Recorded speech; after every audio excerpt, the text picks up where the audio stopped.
Good afternoon, children. Welcome back, class 3rd. Today I will teach the Hindi first of chapter 3. All students, open your book Hindi first and look chapter of 3. First of all, read the पाठ्य परिचय. सूझबूझ और समझदारी से किसी भी समस्या का हल निकाला जा सकता है. ज़रूरत है उस समस्या का विचार करने और समझने की.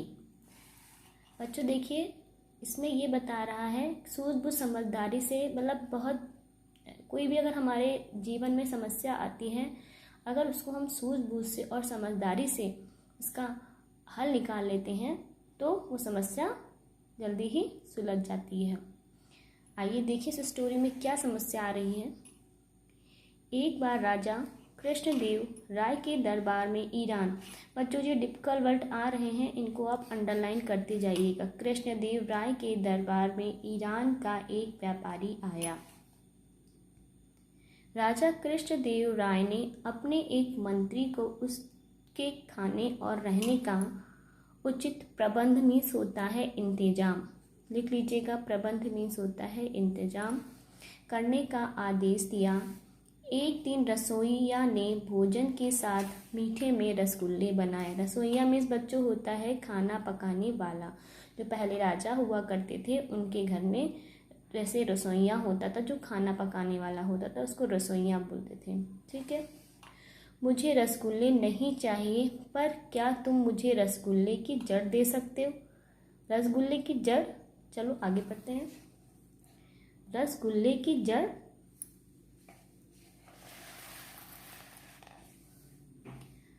रसोइया व्यापारी की बात नहीं समझ पाया. उसने राजा कृष्णदेव राय को व्यापारी की मांग के बारे में बताया. राजा कृष्णदेव राय को व्यापारी की मांग सुनकर हैरानी हुई. वे व्यापारी की मांग को पूरा करना चाहते थे. थोड़ा सोचने के बाद उन्होंने अपने चतुर मंत्री तेनालीराम को बुलाया. तेनाली हमारे अतिथि, अतिथि के नीचे अंडरलाइन करिए, इसका मीन्स होता है मेहमान, को रसगुल्ले की जड़ चाहिए. क्या तुम बता सकते हो कि रसगुल्ले की जड़ कहाँ मिलेगी? जी महाराज, बस मुझे एक दिन का समय दीजिए. तेनालीराम एक दिन का समय मांगकर वहाँ से चले गए. अगली सुबह तेनालीराम मलमल के कपड़े से ढका एक कटोरा हाथ में लिए दरबार में आए.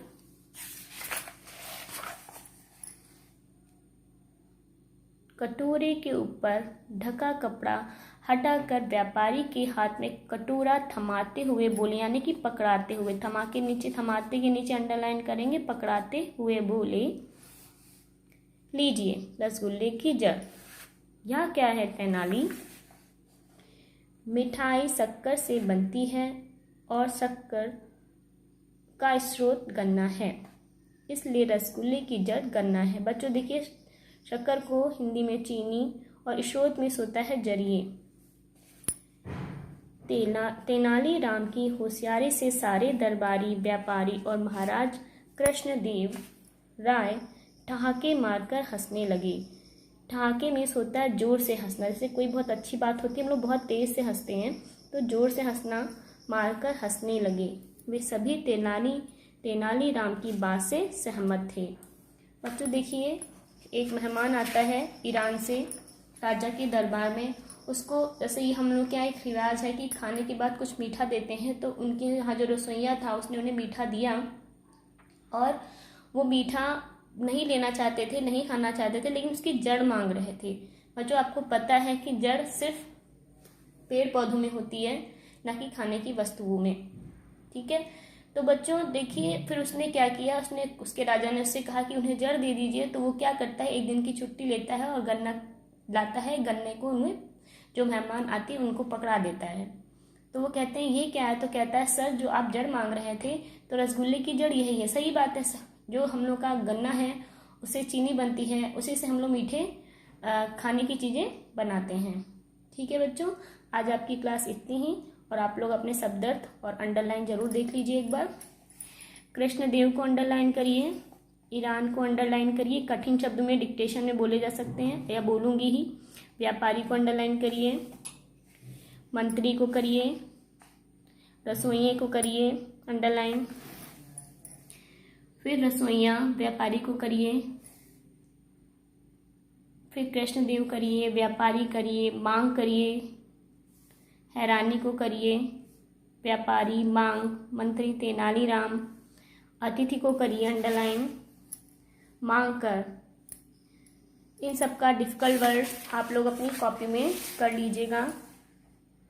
अब थमाते हुए ये भी आप लिखेंगे, डिफ़िकल्ट वर्ड में आएगा। शक्कर भी लिखेंगे, स्रोत भी लिखेंगे और ठहाके ये भी लिखेंगे। आज की क्लास इतनी ही। धन्यवाद। Bye bye children's.